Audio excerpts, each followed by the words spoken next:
கிறிஸ்துவுக்குள் மிகவும் பிரியமானவர்களே, ஆண்டவராகிய இயேசு கிறிஸ்துவின் விலையேறப்பட்ட நாமத்தினாலே உங்களை வாழ்த்துகிறேன். இந்த நாளில் உங்களோடு தேவனுடைய வார்த்தையை பகிர்ந்து கொடுக்கும்படியாக கர்த்தர் கொடுத்த அவருடைய பெரிதான கிருபை இரக்கங்களுக்காக தேவனை துதிக்கிறேன்.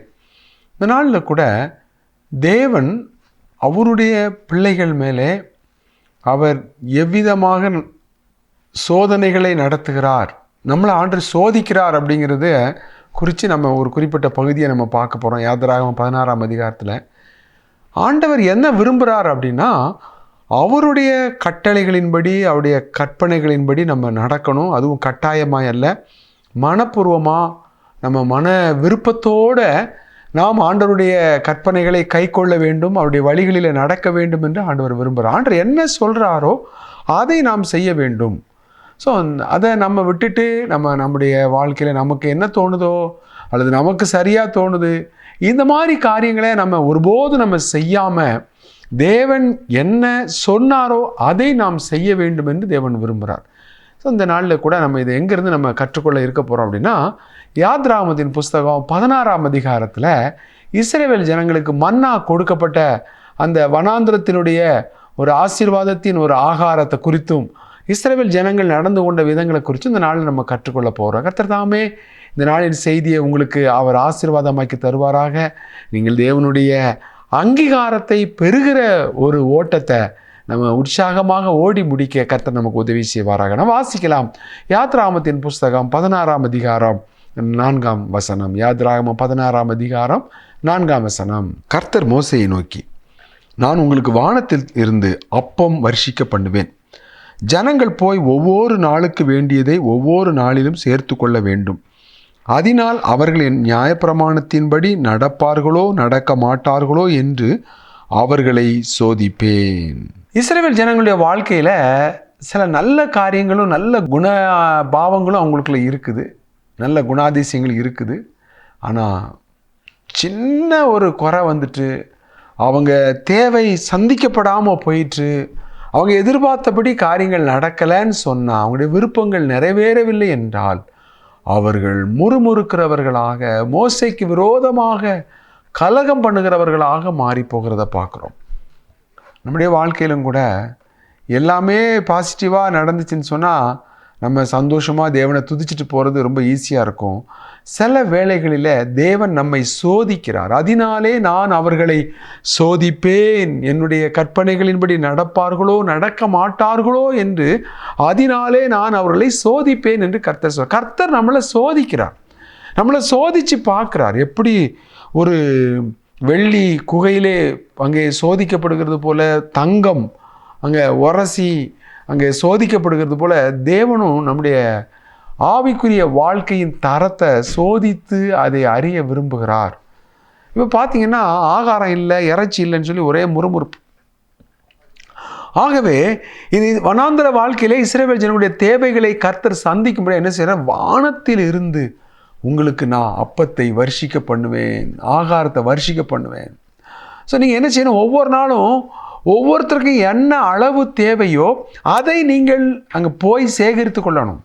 அப்போ தேவன் இங்கே அவங்கள என்ன செய்ய வைக்கிறாரு? அவங்க வீட்டில் கொண்டு போய் போட்டிருக்கலாம், கர்த்தர் அப்படி போடலை. அவங்க வீட்டுக்குள்ளே வந்து ஒரு அற்புதத்தை செஞ்சு எல்லாரும் உங்கள் பாத்திரத்தை திறந்து வைங்க, வானத்திலேருந்து போடுற கர்த்தர் அதை அவங்க வீட்டு பாத்திரத்துக்குள்ளே போட்டிருக்க முடியும். ஆனால் கர்த்தர் அப்படி செய்யலை. என்ன சொன்னார்? நீங்கள் ஒவ்வொருத்தரும் போய் விடியற் காலத்திலே நீங்கள் அதை காண்பீர்கள். நீங்கள் உங்களுக்கு எவ்வளவு தேவையோ அதை நீங்கள் பொறுக்கி கொள்ளணும். தலைக்கு ஒரு ஓமர் அப்படின்னு சொல்லி சொல்கிறார்.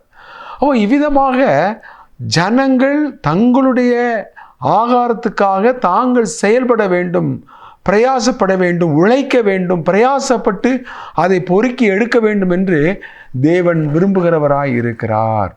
ஆகவே இப்போ என்ன சொல்கிறாரு? அடுத்த நாள் காலையில் மிச்சம் வைக்கக்கூடாது.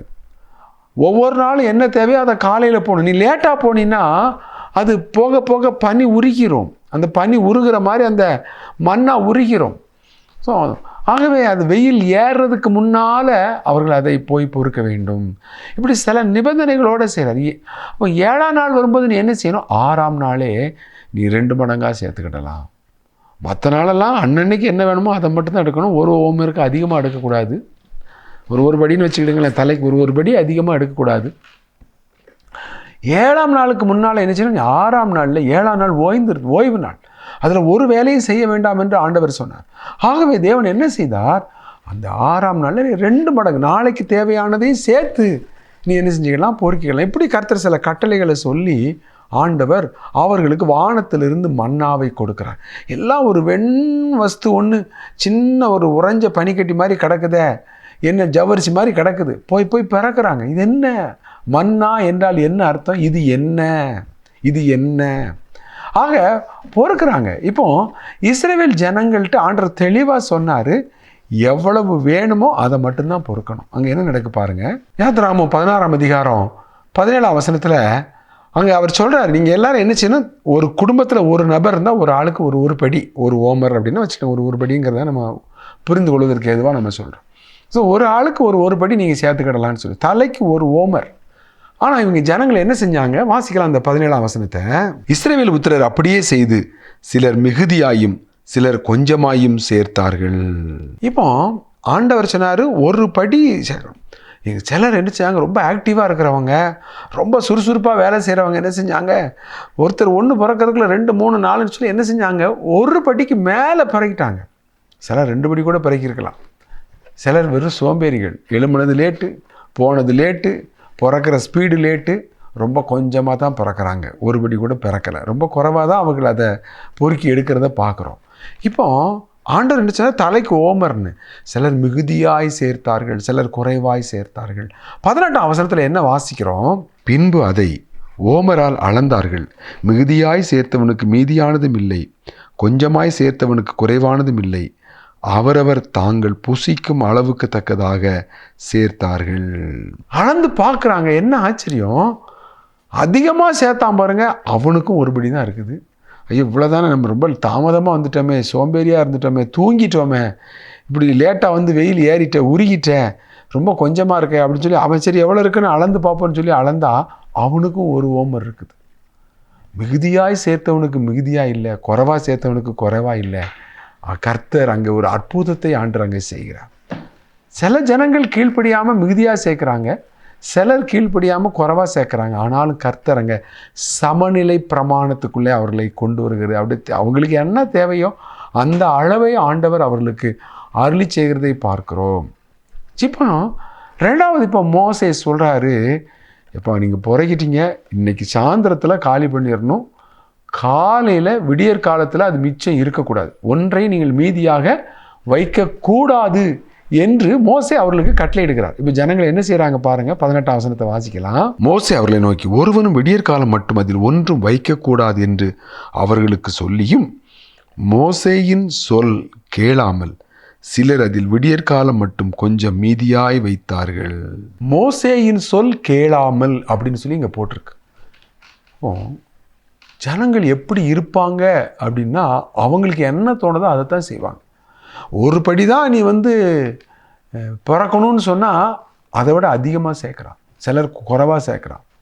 இன்னும் சிலர் என்ன செய்கிறாங்க, விடியற் காலம் மட்டும் அதை மீதியாக வைக்காதீங்கன்னு சொன்னால் தெளிவாக போட்டிருக்கு. மோசேயின் சொல் கேளாமல், கேட்டாங்க, அதை செய்யலை, கீழ்ப்படியலை. அவங்களுக்கு என்ன தோணுதோ அதைத்தான் அவங்க செய்யாங்க. அப்போ இஸ்ரவேல் ஜனங்களுடைய வாழ்க்கையில் இருந்து நாம் கற்றுக்கொள்ள வேண்டிய ஒரு முக்கியமான எச்சரிப்பு என்ன அப்படின்னா, அவர்கள் தேவனுடைய கட்டளைகளை, கற்பனைகளை தேவன் என்ன சொன்னாரோ அதை அப்படியே செய்வதற்கு அவர்களுக்கு மனம் இல்லை. அவங்களுக்கு என்ன தோணுச்சோ அதைத்தான் செஞ்சாங்க. விடியற் காலம் அதை மீதியாக வச்சாங்க. அங்கே வசனம் சொல்லுது, அது பூச்சி பிடித்து நாற்றம் எடுத்தது. பரலோகத்திலிருந்து கொடுக்கப்பட்ட ஆசீர்வாதமாக இருந்தால் கூட கீழ்ப்படிதல் தான் உண்மையான ஆசீர்வாதத்தை நம்முடைய வாழ்க்கையில் நிலைத்திருக்க பண்ணுகிறது. தேவனுடைய ஆசீர்வாதம் உங்களுக்கு ஆசீர்வாதமாக நிலைத்திருக்க வேண்டும் என்றால் நீங்கள் என்ன செய்யணும்? கீழ்ப்படியணும். அதை கீழ்ப்படியாமல் இங்கே நம்ம பார்க்குறோம், நமக்கு தோன்றதை நம்ம செய்கின்ற பொழுது அது பூச்சி பிடித்து நாற்றம் எடுத்தது. மோசே அவர்கள் மேல் கோபம் கொண்டான். மோசே பூமி எங்கும் உள்ள எல்லா மனிதர்களும் சாந்த குணம் உள்ளவன்னு சொல்லி நம்ம எண்ணாமத்தில் வாசிக்கிறோம். ஆனால் அந்த மோசையை கூட கோபப்படுத்துகிறவர்களாக இவர்களுடைய செயல்பாடுகள் மாறுகிறது. காரணம், அதை கேட்க மாட்டேங்கிறாங்க, கீழ்ப்படிய மாட்டேங்கிறாங்க. பிறக்காதுன்னு சொன்னால் அதிகமாக பிறக்கிறான், மீதியாக விடியற்காலம் ஒன்று மீதியாக வைக்காதன்னா அது வச்சு தான் பார்ப்போமே, அது என்னதான் நடக்குன்னு பார்ப்போமே. பாருங்கள், கடைசியில் அது நாற்றம், அது பூச்சி பிடிச்சிட்டு.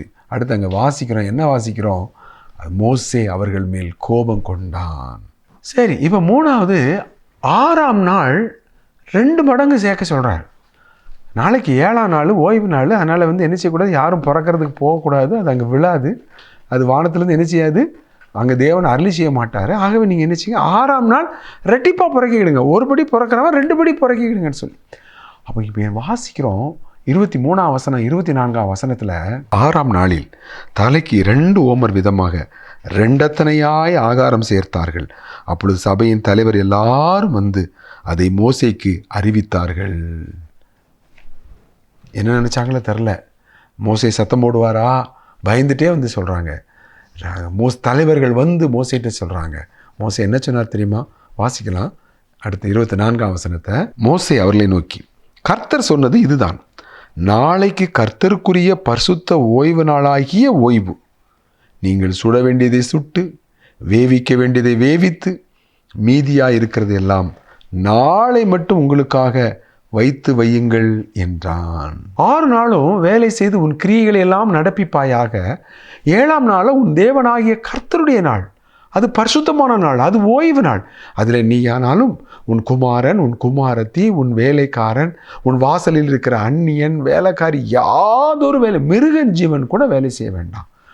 கர்த்தர் ஓய்வு நாளை ஆசீர்வதித்து பரிசுத்தமாக்கினார். அப்போ இவ்விதமாக தேவன் அதை பரிசுத்தமாக்கினதுனால அது ஓய்வு நாள். 6ஆம் நாள்லேயே அதை என்ன செய்யணுமா, அதுக்கு அடுத்த நாளுக்கு தேவையான ஆகாரங்களை சுட வேண்டியதை சுட்டு, வேக வைக்க வேண்டியதை வேக வைத்து, இவ்விதமாக ஆயத்தம் பண்ணி வச்சுக்கிடலாம். இப்போ அடுத்த நாள் பார்த்திங்கன்னா என்ன வாசிக்கிறோம்? 25ஆம் வசனத்தில், மோசே கட்டளையிட்டபடியே அதை மறுநாள் வரைக்கும் வைத்து வைத்தார்கள். அப்பொழுது அது நாரவும் இல்லை, அதிலே பூச்சி பிடிக்கவும் இல்லை. ஜனங்கள் அவங்களுடைய இஷ்டத்தின்படி செஞ்சாங்க. விடியற் காலத்தில் வைக்காதேன்னு மோசே சொன்னபோது விடிய காலத்தில் வைக்கிறாங்க. அது பூச்சி பிடிச்சி நாத்தம் எடுக்குது. இப்போ மோசே சொல்கிறாரு, இன்னைக்கு 6ஆம் நாள், ஸோ நீ 7ஆம் நாளைக்கு அதை விடிய காலத்தில் மீதியாக வச்சிக்கன்னு சொல்கிறாரு. இப்போ விடிய காலத்தில் அதை எடுத்து பார்க்குறாங்க, அது பூச்சி பிடிக்கவும் இல்லை, நாரவும் இல்லை. அப்போ தேவன் இந்த இடத்துல கீழ்ப்படிதலுக்காக இப்படிப்பட்ட ஒரு சூழ்நிலையை அங்கே ஆண்டவர் அமைக்கிறார். விடிய காலம் நீ வச்சின்னா, கீழ்ப்படியாமல் நீ செஞ்சினா. மனிதனுடைய மிகப்பெரிய பிரச்சனை என்ன அப்படின்னா, தான் இஷ்டப்படி இருக்கணும், தன்னை யாரும் கண்ட்ரோல் பண்ணக்கூடாது, தனக்கு என்னெல்லாம் தோணுதோ அதெல்லாம் செய்யணும். அதுதான் ஏதேன் தோட்டத்தில் உண்டான ஒரு பெரிய சவால். அந்த தேவனுடைய கட்டளை இதை புசிக்காதன்னு சொன்னார். கீழ்ப்படியாமையின் ஆவி அங்கே சாத்தானுடைய வஞ்சகத்துக்குள்ளே சிக்கி பாவம் உலகத்திலே பிரவேசித்தது. பாவத்து நிமித்தம் சாபம் உலகத்திலே பிரவேசித்தது. தேவனும் அதிக வேதனைப்படுகிறத பார்க்குறோம். அதே மாதிரி தான் இஸ்ரவேல் ஜனங்களுடைய வாழ்க்கையில் ஒவ்வொரு இடத்துலையும் கீழ்ப்படியாமையின் ஆவி, கீழ்ப்படியாமையின் பிள்ளைகள் சத்ரு தந்திரமாய் அங்கே கிரியை செய்கிறதை பார்த்து கொண்டே இருக்கிறோம். நம்முடைய வாழ்க்கையில் எப்பெல்லாம் நாம் தேவனுக்கு கீழ்ப்படியாமல் இருக்கிறோங்கிறத நமக்கு சின்ன சின்ன காரியங்கள், பெரிய பெரிய காரியங்களை, நான் லஞ்சம் வாங்க மாட்டேன், நான் அதை செய்ய மாட்டேன், நான் சினிமா பார்க்குறதில்ல, நான் அதை திருடுறதில்ல, இப்படி பெரிய காரியங்களை பார்த்துட்டா அவங்களுக்கு நான் பரவாயில்லை அப்படின்னு நம்மளை நாமளே திருப்திப்படுத்திக்கிடக்கூடாது. நமக்குள்ளே பெருமை வந்துடக்கூடாது.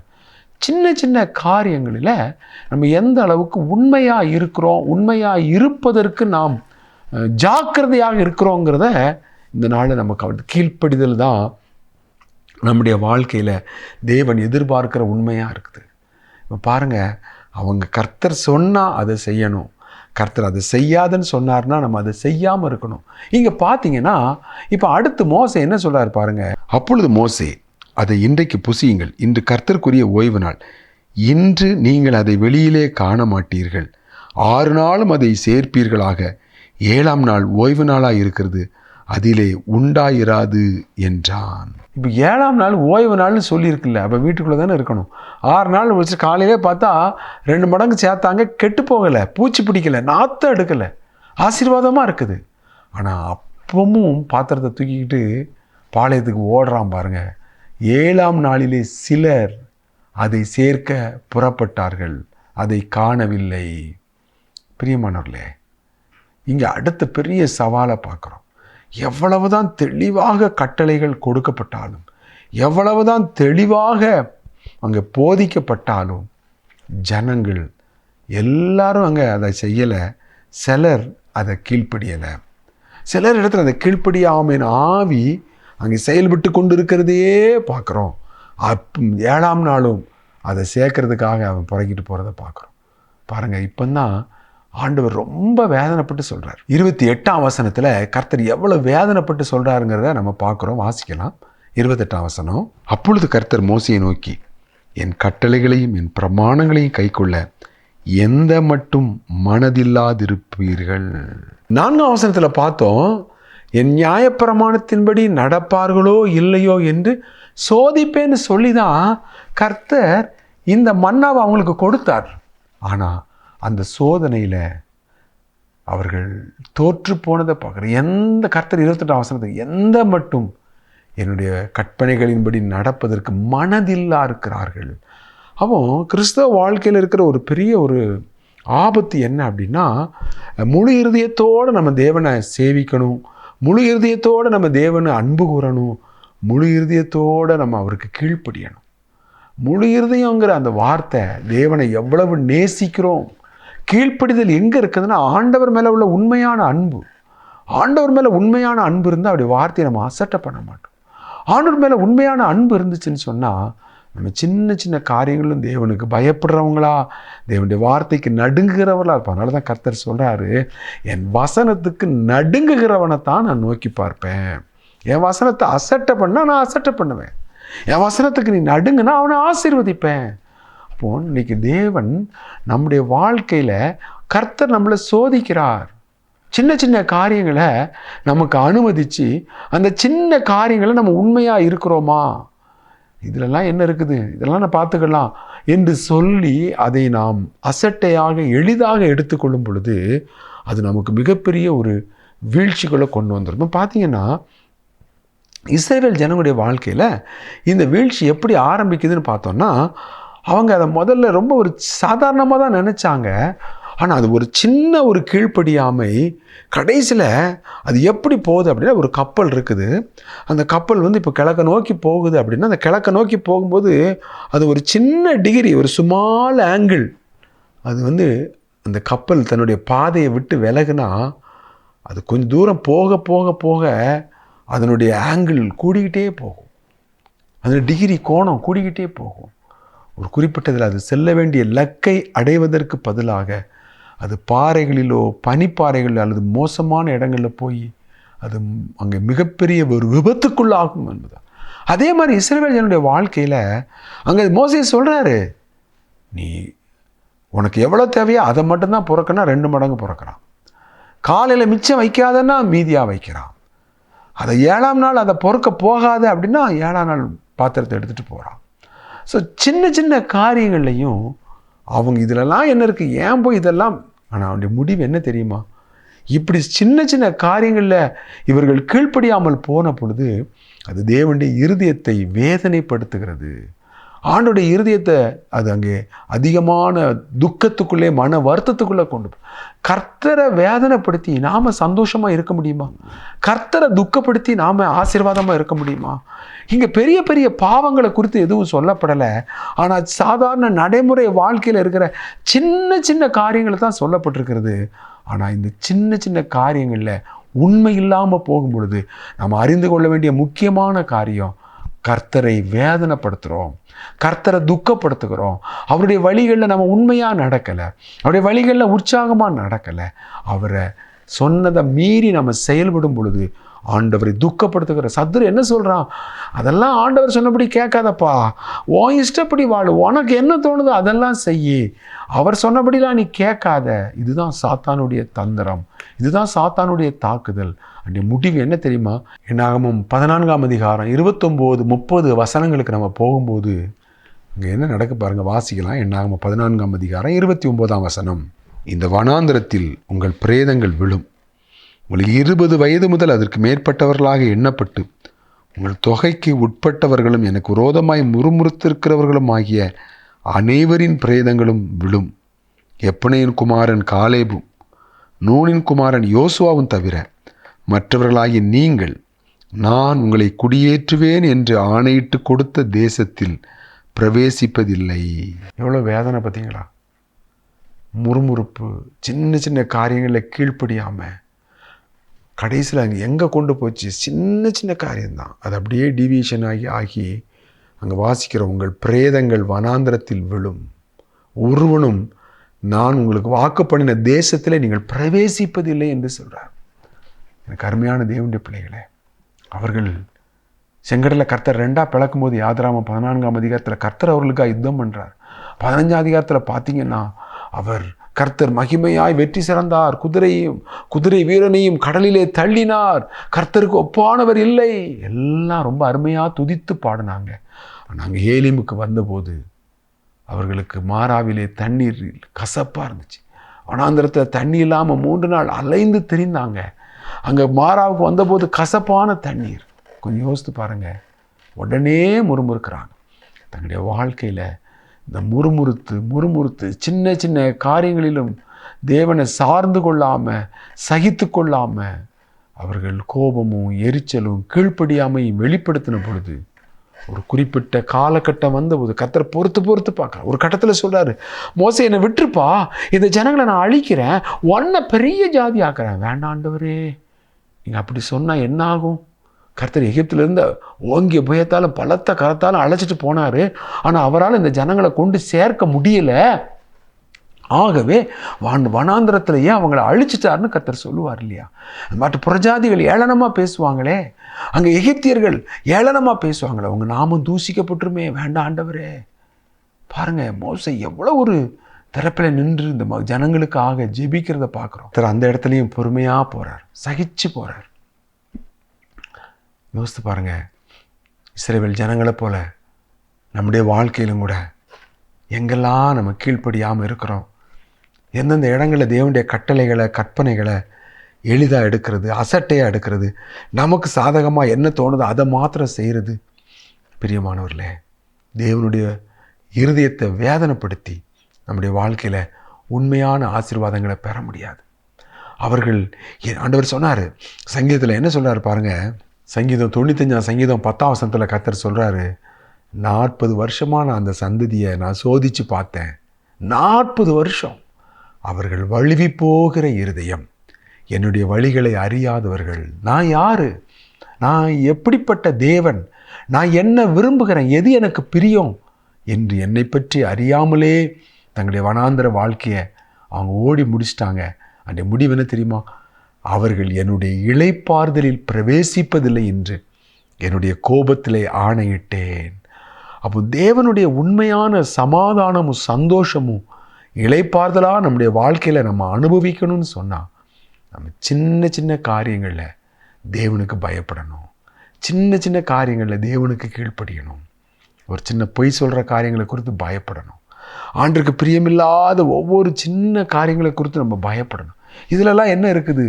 இதெல்லாம் இல்லாமல் எப்படி இருக்க முடியும் என்று சொல்லி தேவனுடைய வார்த்தைகளை விட்டு வழி விலகுகிற ஒவ்வொரு சந்தர்ப்பங்களும் தேவனுடைய சோதனையில் நம்ம தோற்று போகிறவங்களா இருக்கிறோம். அவர்களுடைய வழியில் நடப்பாங்களா நடக்க மாட்டாங்களான்னு சொல்லி சோதிக்கிறதுக்காக அவர் நம்முடைய வாழ்க்கையில் சில சூழ்நிலைகளை வச்சிருக்கிறார். அந்த சூழ்நிலைகளில் நாம் உண்மை இல்லாதவங்களாக நம்ம இருந்தோன்னு சொன்னால் கர்த்தர் அந்த கீழ்ப்படியாமை நிமித்தம் அந்த உண்மையான தேவ ஆசீர்வாதத்தை இஸ்ரவேல் ஜனங்கள் இழந்து போனதை போல் நம்முடைய வாழ்க்கையிலையும் இழந்து போகக்கூடிய ஒரு பெரிய ஆபத்து இருக்குது. இந்த நாளில் நம்ம தேவனை நோக்கி நம்ம திரும்புவோம். ஆண்டவரே, என்னுடைய வாழ்க்கையில் நான் எந்த இடத்துல நான் தவறுகிறேன், எந்த இடத்துல நான் கீழ்ப்படியாமல் இருக்கிறேன், சின்ன சின்ன காரியம் நம்ம நிச்சயமாக அதை நம்ம கண்டுபிடிக்கணும். தேவனுடைய வார்த்தையை அசட்டையா, மோசையின் மூலமாக சொல்லப்பட்ட தேவனுடைய வார்த்தை அசட்டையா அவங்க எடுத்து கீழ்ப்படியாமையின் பிள்ளைகளாக கடைசியில் சொல்வார், என்னுடைய கோபத்திலே ஆணையிட்டேன், என்னுடைய இளைப்பாறுதல் அவங்களுக்கு நான் பிரவேசிக்க விடவே மாட்டேன். தேவனுடைய இளைப்பாறுதலை அவர்கள் பெற்றுக்கொள்ளவில்லை. இன்னைக்கு உங்களுடைய வாழ்க்கையில் தேவனுடைய இளைப்பாறுதலை நீங்கள் பெறணுமா வேண்டாமாங்கிறத உங்களுடைய ஜீவியம்தான் முடிவு செய்ய போகுது. நீங்கள் தேவனிட்ட சகல கற்பனைகளின்படி கட்டளைகளின்படி நடக்கிற அந்த சகரியா எலிசபெத்தை போல நீங்கள் சாட்சி பெற்ற ஜனமாக இருந்தால் முதிர் வயதிலும் தேவனுடைய ஆசீர்வாதம் உங்களை சந்திக்கும். தேவன் அவர்கள் முதிர் வயதிலும் கனிதந்து புஷ்டியும் பசுமையுமாய் இருப்பார்கள். அப்படிப்பட்ட உண்மையான ஆசீர்வாதத்தை பெற்ற ஒரு ஜனமாக காண தேவன் தாமே உங்களுக்கு உதவி செய்வாராக. நாம் ஜெபம் பண்ணுவோமா? எங்கள் நல்ல ஆண்டவரே, இந்த நாட்டில் இந்த வார்த்தைகளை கேட்ட ஒவ்வொருவருக்காக ஸ்தோத்திரம். ஆண்டவரே, கீழ்ப்படி ஆமீன். பிள்ளைகளிடத்தில் கிரியை செய்கிற பொல்லாத ஆவி அன்று இஸ்ரவேல் ஜனங்களை அலக்களித்து தேவ இளைப்பாறுதலை அவர்கள் பெற்றுக்கொள்ள முடியாமல் அவர்களுக்கும் வேதனை, தேவனுக்கும் வேதனை. ஆண்டவரே, எங்களுடைய வாழ்க்கையில் அவ்விதமாய் நடந்த வேலைகளெல்லாம் மன்னிங்க. அன்றைய மனம் திரும்புகிறோம். எங்கள் தேவனே, உமக்கு பிரியமானதை செய்ய எங்களுக்கு போதி தரலும். அன்றைய சின்ன சின்ன காரியங்களிலே கூட கீழ்ப்படுகின்ற ஒரு இருதயத்தை எங்களுக்கு தாரும். ஆண்டவராய் இயேசுவின் உண்மையான சந்தோஷத்தை, சமாதானத்தை நாங்கள் பெற்று அனுபவிக்க உதவி செய்யும். இயேசுவின் நாமத்தில் ஜெபிக்கிறோம் எங்கள் நல்ல பிதாவே. ஆமேன், ஆமேன். பிரியமானவர்களே, நீங்கள் நேரம் ஒதுக்கி தேவனுடைய வார்த்தையை கேட்டதற்காக உங்களுக்கு நன்றி சொல்கிறோம். யூடியூப்பில் ராஜ்குமார் தங்கமணி என்று ஆங்கிலத்தில் டைப் செய்வீர்களானால் இன்னும் அநேக செய்திகளை நீங்கள் கேட்கலாம். கேளுங்கள், மற்றவர்களுக்கும் நீங்கள் அறிமுகப்படுத்துங்கள். நாம் மறுமுறை சந்திக்க வரைக்கும் தேவனுடைய கிருபை உங்கள் அனைவரோடும் இருப்பதாக. ஆமேன், ஆமேன்.